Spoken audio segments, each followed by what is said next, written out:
Bonjour à toutes, bonjour à tous, bienvenue sur la chaîne du Studio Agathe pour une nouvelle vidéo toujours consacrée à Draconis en compagnie de Batro, salutations. Salut! Et aujourd'hui on va s'intéresser plus particulièrement à Draconis, donc Héritage, donc le livre de Ouais. base de la gamme Draconis. Première question Batro, tout simplement, qu'est-ce qu'on trouve dans le livre de base de Draconis? Bah, déjà, tous les mythes de la création du monde, Hmm, toute l'histoire, entre, l'avènement, des royaumes dragons, l'arrivée de l'humanité, voilà, beaucoup de choses sont passées donc c'est bien aussi d'avoir un récit de tout ce qui s'est passé avant que tu entames ta campagne. ok. Tu as également évidemment le guide, des différentes régions que les joueurs vont explorer. Plusieurs exemples de villes également, Ok. connus, ou qui peuvent servir de lieux de rendez-vous, de lieux d'aventure, voilà. Il y a des très beaux plans d'ailleurs qui sont livrés avec. C'est vrai. Et puis, bah, évidemment la création de personnages complète, avec toutes les classes, l'expérience, voilà, tout ce qui peut permettre un peu de donner, les spécificités en termes de règles, de Draconis par rapport à la 5e édition. Ok, donc super, Voilà, parce je que pense du que coup, au niveau des personnages, on va en parler un petit peu, pour que les gens comprennent un petit peu à quoi ils ont affaire. Quel type de personnage on peut incarner dans Draconis? ouais, je pense que tu as qu'un tout doute des gens qui sont curieux, qui ont envie de voir le monde, qui ont envie de le changer pour le meilleur, tu vois? Donc tu peux très bien avoir, bah, comme, l'appel de l'aventure le propose, des jeunes gens dans leur vallée qui vont, faire face à un premier mystère, puis ensuite ils vont vouloir voir le monde, Hmm, et se dire que peut-être il y a d'autres choses à améliorer. Et puis tu peux avoir aussi des étudiants de la citadelle, le centre de savoir, de Draenké, où, ils vont devenir un peu des spécialistes tu vois, de l'observation écologique de mhm, dragons ou, du retour de la magie, des effets qu'il y a sur les régions qui sont touchées par le retour de la magie. ok. Voilà, donc en général, tu vas jouer des aventuriers au grand cœur, tu vois? Ça Oui, c'est un peu l'idée, quoi. Hem et tu as un côté un peu, je dirais, de découverte, écologique, draconique, qui est très, très cool dans Draconis aussi. ok. Donc on a, de mémoire, si je dis pas de bêtises, on a 12 classes Ouais. disponibles dans ce bouquin. Est-ce qu'on Mmh. va en parler un petit peu, on va les survoler sans forcément rentrer dans le détail, mais juste les survoler un petit peu, à commencer par exemple par, j'ai envie de dire que c'est la classe un petit peu phare de Draconis, le truc qui lui est un peu propre, c'est le Dracamicis, je crois. Ouais, tout à fait. Bah, lui, il va invoquer, un dragon magique, qui va l'aider qui peut lui servir d'éclaireur, voilà. C'est un dragon, qui va aussi évoluer avec lui. Ok, Il va acquérir des petits pouvoirs magiques au fur et à mesure que aussi le héros acquiert des niveaux d'expérience. ok. Voilà. Il peut d'ailleurs choisir des affiliations entre, tu vois, différents types de dragons. Enfin bon, je ne vais pas rentrer trop dans les détails, quoi. On va parler aussi du guide, du coup. Oui, le guide, en fait, c'est, la réécriture, du rôdeur. Alors le rôdeur pour ceux qui connaissent, dans la version 5e édition, c'est comment dire? Un explorateur, un éclaireur des milieux naturels, mais le truc, c'est qu'il avait, en fait, dans les règles de base, un ennemi juré. Et ça correspond pas du tout tu vois, à l'ambiance feel good de Bah Draconis, oui. donc on a changé, c'est pour ça qu'on a changé son nom. C'est le guide parce que du coup, lui, par contre, il va pouvoir en fait, comment dire? À la fois être très à l'aise dans des environnements naturels, mais aussi devenir un spécialiste, un peu un dracologue, tu vois? Ok. Qui va savoir élever, et apprivoiser des dragons dans la nature. D'accord. Ok. On a également le lettré, dans lequel on peut se demander en fait comment on a fait pour mettre un lettré dans un jeu comme Draconis. Bah, je citais la citadelle comme un des grands lieux du savoir, de ce monde-là et aussi, une bonne excuse, je trouve, pour, Hmm. proposer, un peu une espèce d'académie draconique, tu vois? Ah Ou, oui, d'académie de magie, quoi, c'est un peu l'idée. Et en fait, voilà, si tu incarnes un lettré, je pense que tu pourras tout à fait commencer ton aventure à la citadelle avec un mentor, avec, ouais, peut-être, comme étudiant un quoi. Ouais, c'est ça, ouais, exactement, avec un Ok, sujet d'étude aussi, parce que tu sais, le lettré, c'est une classe qui a un sujet d'étude important. C'est ok, aussi un peu il est un peu alchimiste, enfin bon, il y a plein de choses possibles avec le lettré, ouais, dans Draconis. ok. Là où c'est peut-être un petit peu plus intéressant de parler, c'est que Draconis est un jeu donc feel good, sans combat, enfin en tout cas c'est qu'une option, ce n'est pas la résolution. Parle-nous du barbare, du coup, dans Draconis. Ah oui, alors l'idée du barbare, c'est qu'on l'a repensé comme étant un athlète, un survivaliste. Tu vois? C'est quelqu'un Ok, qui va pouvoir survivre dans des environnements extrêmes. ok, Dans les hautes montagnes, tu vois? Où, il va pouvoir, nager en profondeur, il va pouvoir survivre à des marécages, infestés de je sais pas quoi, tu vois? De dragons ok. toxiques. Ah ouais, Voilà, donc on l'a vraiment repensé pour que ce soit plutôt un survivaliste, des milieux extrêmes. ok. Et dans le même principe, j'avoue que le barde, par exemple, le barde, l'idée que je me fais moi du barde ne colle pas trop avec la proposition de Draconis. Qu'est-ce que tu peux nous en dire sur cette classe? Bah, on propose le collège de l'harmonie, qui est un nouveau collège de bardes qui justement va pouvoir, soutenir, avec ses chants et ses sortilèges, magiques en fait, ses camarades, ou apaiser, les tensions. Voilà, encore une fois, on est sur, même d'ailleurs une réécriture des sorts, on en parlera après, mais, Hmm, sur un mode de feel good.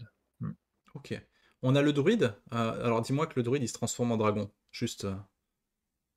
Oui! C'est vrai?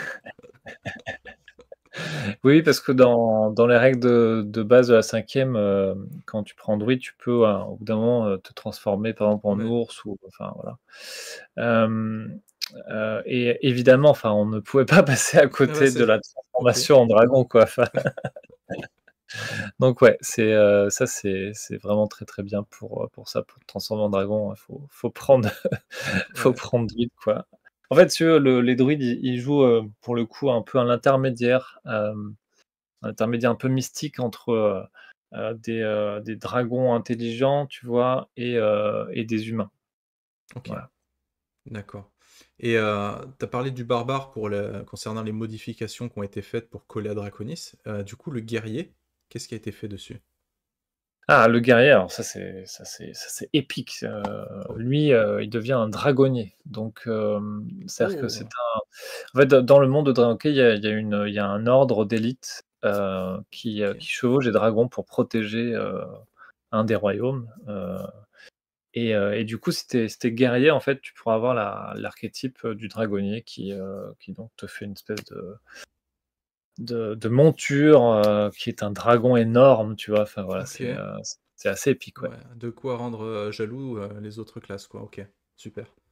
Écoute, on a fait en sorte que non, mais c'est une bonne question, mais on a fait en sorte que toutes les classes, proposent une affinité différente avec les dragons. Tu vois? Que tu OK, aies, toujours l'opportunité, si tu veux, d'avoir, au moins un ami ou un compagnon dragon d'une manière ou d'une autre. Voilà.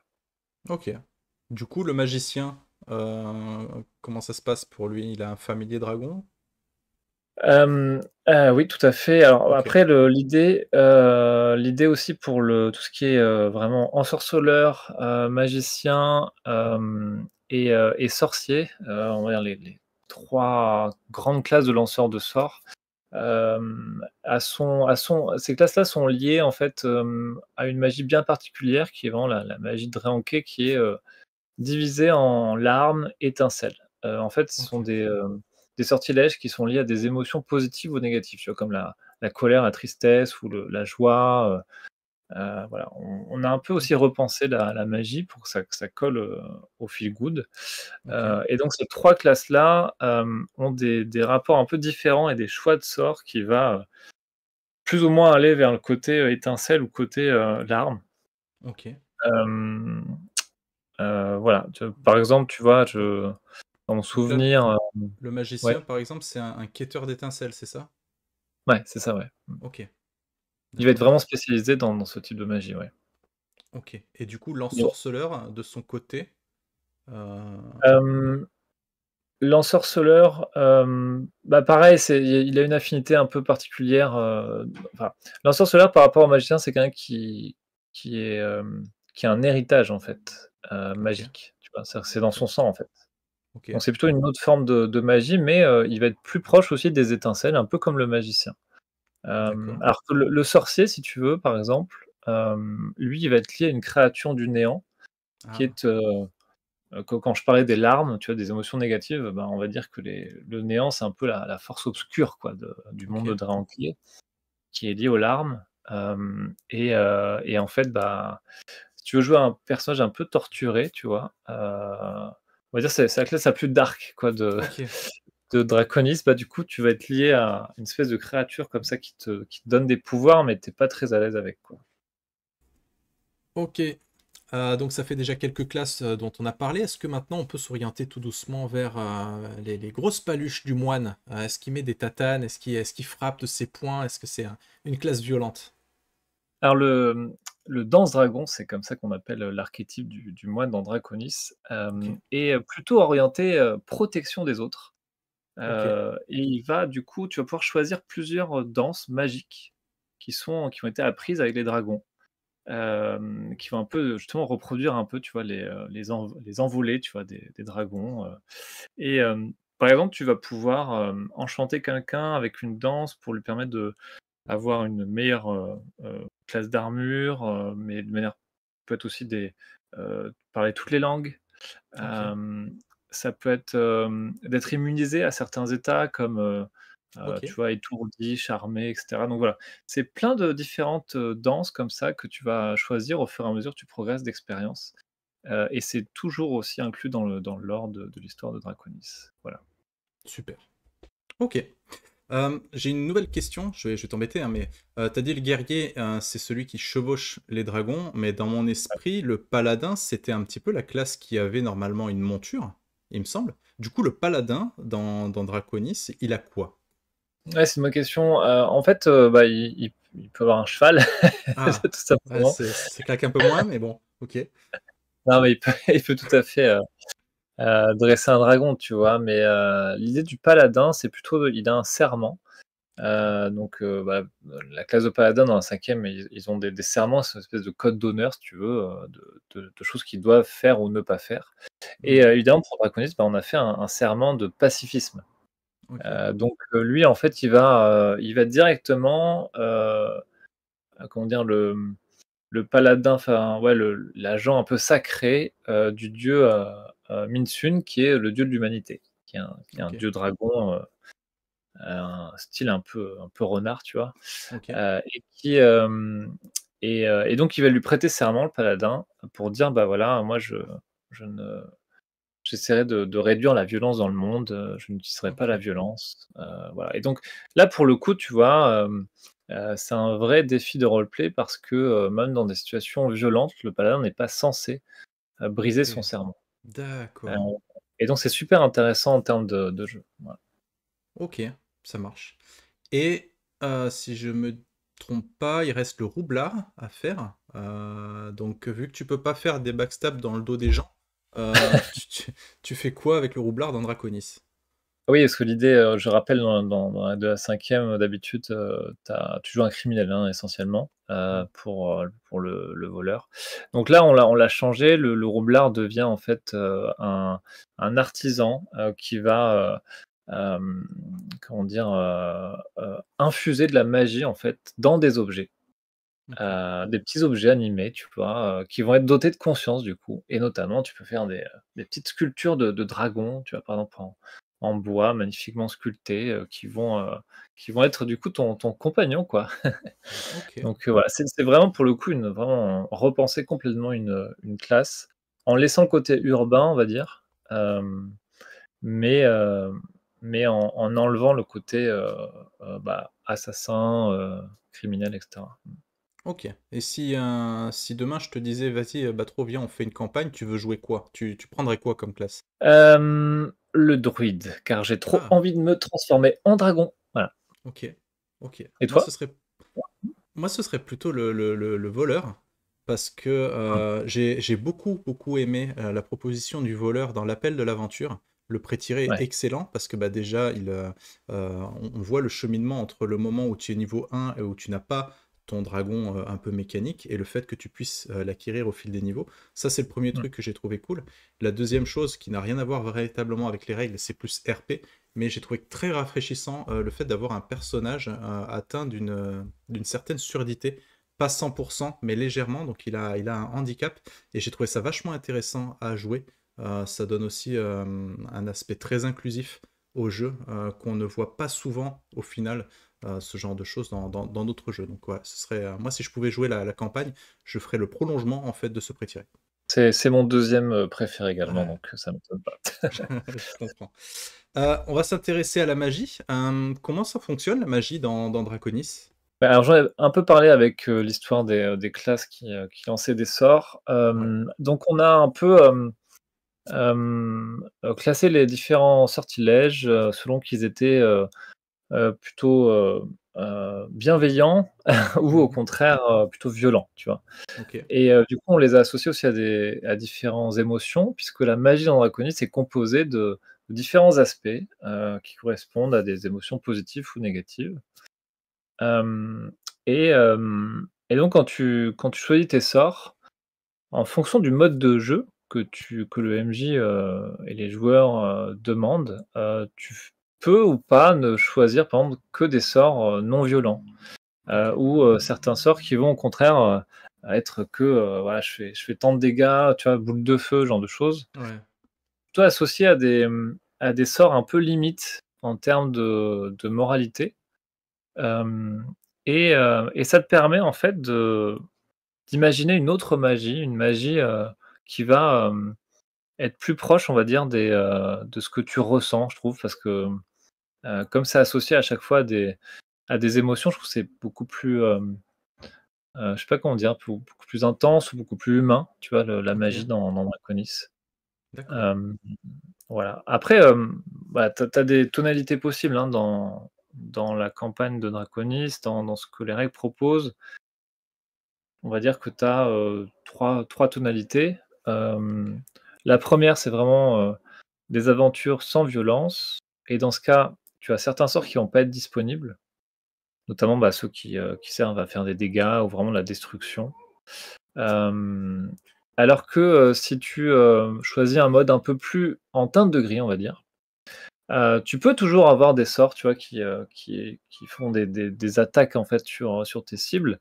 ok, Mais simplement, il faut vraiment réfléchir aux conséquences que ça va avoir. Tu vois, le MJ, probablement, hmm, si tu agresses quelqu'un avec une boule de feu, bah, ça va peut-être provoquer un incendie, hmm, il peut y avoir des victimes collatérales, tu vois? Et ouais, tu peux mettre accusé finalement de criminel parce que tu as déclenché un incendie dans une ville ou j'en sais rien. ok. Donc on est sur plusieurs tonalités avec cette magie qui est super intéressante. Hem, voilà, ça c'était quelque chose d'important à expliquer. Ok. Et Hem, est-ce que toutes les classes peuvent utiliser la magie ou c'est vraiment quelque chose qui est complètement réservé aux trois classes de magie? non, la plupart des classes en fait de Draconis peuvent utiliser la magie, hein, je pense Ok, qu'il y a peut-être une ou 2 classes qui peuvent pas l'utiliser. ok, Et au cas où, tu peux avoir des éléments magiques dans l'environnement aussi, donc voilà. d'accord. Important de dire aussi, tu vois, par exemple, quand on a repensé la magie, hem, pour les connaisseurs de la 5e, par exemple, on a enlevé certaines choses. Par exemple, les morts-vivants, ça n'existe pas Ok, parce que, bah, ça tranche trop avec le côté feel good.